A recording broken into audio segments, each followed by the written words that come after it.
Shalom. Saya mahasiswa dari IAKM Tarutung ingin memberikan penyuluhan kepada saudara dan saudari sekalian dengan tema penyuluhan agama yang berbudaya. Penyuluh agama adalah pegawai kementerian yang ditugasi memberikan bimbingan atau arahan mengenai pesan-pesan keagamaan. Penyuluh agama selalu berkomunikasi dengan elemen masyarakat sehingga ia memainkan peran pemimpin dan imam bagi masyarakat dalam bidang keagamaan. Penyuluh agama memiliki 3 fungsi utama, yaitu merupakan pembimbing, teladan atau panutan, dan juru bicara pemerintah mengenai keagamaan. Penyuluh agama Kristen adalah suatu proses pengajaran dan penerangan dalam aktivitas bimbingan kepada masyarakat pada ranah agama berdasarkan Alkitab, berdasarkan Kristus, dan bergantung pada kuasa Roh Kudus, yang berarti pembangunan pribadi sesuai nilai-nilai Kristiani menuju pendewasaan iman. Budaya berasal dari bahasa Sanskerta budaya, yaitu bentuk jamak dari budi, pikiran, akal budi, hasil pikiran, dan adat istiadat. Budaya sebagai sekumpulan sikap, nilai, keyakinan, dan perilaku yang dimiliki bersama oleh sekelompok yang dikomunikasikan dari generasi lewat bahasa atau sarana komunikasi lainnya. Bentuk budaya manusia. Yang pertama, sebagai suatu kompleks dari ide-ide, gagasan, norma, nilai, peraturan, dan sebagainya. Yang kedua, sebagai suatu kompleks aktivitas serta tindakan berpola dari manusia dalam masyarakat.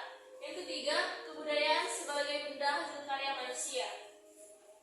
Fungsi budaya yaitu yang pertama, sebagai identitas. Yang kedua, sebagai batas. Yang ketiga, pembentuk perilaku dan sikap. Yang keempat, sebagai kontrol sosial. Dan yang kelima, sebagai media komunikasi. Makna budaya dalam konteks penyuluhan berwawasan budaya. Terdapat beberapa ciri khas budaya dalam konteks kepribadian sebelum menyuluh, yaitu yang pertama, berperilaku berbudaya atau melakukan kebudayaan dalam kebiasaan sehari-hari.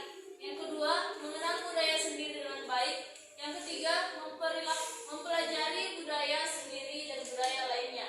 Yang keempat, melestarikan budaya sendiri. Dan yang kelima, menghormati budaya lain atau tidak etnosentrisme.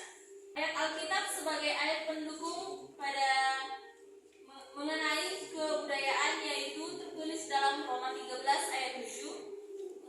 Beginilah firman Tuhan.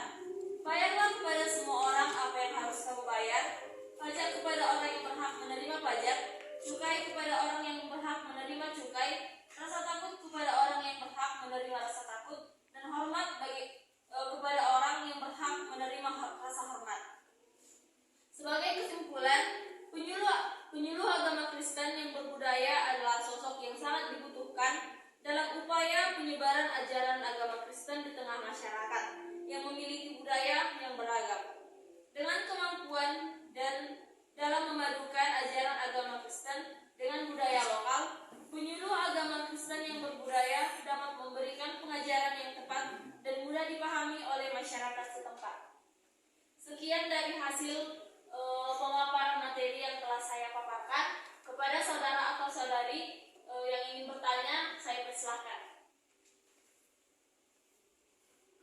Baiklah, untuk saudari kami, boleh memperkenalkan diri dulu. Baik, terima kasih buat pemaparan materinya. Sebelumnya, perkenalkan, nama saya Titi Purba. Di sini saya ingin bertanya, bagaimana cara membina kerukunan dalam berbudaya dan beragam serta menjaga persatuan dan kesatuan bangsa. Baiklah, pertanyaannya saya terima dan akan langsung saya jawab. Ada 4 contoh menjaga kerukunan, keberagaman masyarakat, budaya, dan bangsa. Yang pertama, menghormati hak dan kewajiban umat agama lain. Yang kedua, menghargai hari besar umat agama lainnya. Yang ketiga, membantu sesama masyarakat tanpa melihat latar belakang. Dan yang keempat, menghormati antar suku dan bangsa. Apakah ada kepada saudara dan saudari, apakah ada lagi yang ingin bertanya?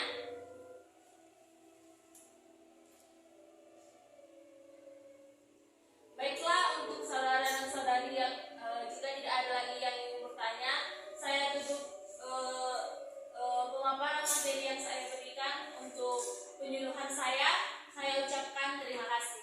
Shalom.